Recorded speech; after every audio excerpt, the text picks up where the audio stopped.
GST से छोटे व्यापारियों को, मजदूरों को, स्मॉल और मीडियम बिजनेस वालों को फायदा हुआ? मुझे हाथ उठा के दिखा दो इस यहाँ पे। नहीं, हाथ नीचे करो। नहीं, हाथ नीचे करो। राहुल गांधी के साथ फिर से कॉमेडी हो गई। वो भारत जोड़ो न्याय यात्रा कर रहे हैं, जगह जगह जन जागरण की कोशिश कर रहे हैं, पानी पी पी कर प्रधानमंत्री मोदी और उनकी योजनाओं को कोस रहे हैं। लेकिन इन सब के बीच उस वक्त माहौल बन गया जब राहुल गांधी जीएसटी को गलत बताकर मोदी सरकार के फैसलों पर सवाल उठा रहे थे। राहुल गांधी जनसभा कर रहे थे, जनता उनके सामने बैठी हुई थी। राहुल गांधी ने ताव देते हुए जनता से कहा कि जीएसटी से छोटे व्यापारियों, मजदूरों, स्मॉल और मीडियम बिजनेस वालों को फायदा हुआ।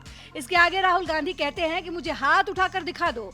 इतना सुनते ही पब्लिक हाथ खड़ा कर देती है। फिर राहुल गांधी कहते हैं कि नहीं, हाथ नीचे करो। दरअसल राहुल गांधी जो बात कहना चाहते थे उसे वो ठीक डिलीवर नहीं कर पाए। वो जीएसटी को गलत और नुकसान वाला बताना चाह रहे थे, लेकिन जिस तरीके से उन्होंने इस बात को उठाया, उनकी अपनी ही बात पलट गई। उन्होंने कह दिया कि फायदा हुआ तो हाथ उठाइए, और पब्लिक ने हाथ उठा दिया। खैर, ये कोई पहला मौका नहीं है जब भारत जोड़ो न्याय यात्रा के दौरान राहुल की फजीहत हुई हो। अभी बिहार में राहुल गांधी यात्रा निकाल रहे थे, लेकिन उनके बिहार पहुँचने से पहले नीतीश कुमार पलटी मार गए और इंडिया गठबंधन को छोड़ एनडीए में पहुंच गए। तो राहुल गांधी ने उन पर चुटकुला बनाया और सुनाया। लेकिन जिस तरीके से राहुल गांधी ने नीतीश कुमार का माहौल बनाया, उसे सुनकर बिहार की जनता को मजा नहीं आया और राहुल गांधी अपनी ही बात पर अकेले हंसने को मजबूर हो गए। थोड़ा और पीछे जाइए और भारत जोड़ो न्याय यात्रा अब असम में धुबरी में थी। तो राहुल गांधी जनसभा को संबोधित कर रहे थे। सुबह उठते हो, चाय गर्म करने के लिए स्टोव में कोयला डालते हो, उसको जलाते हो।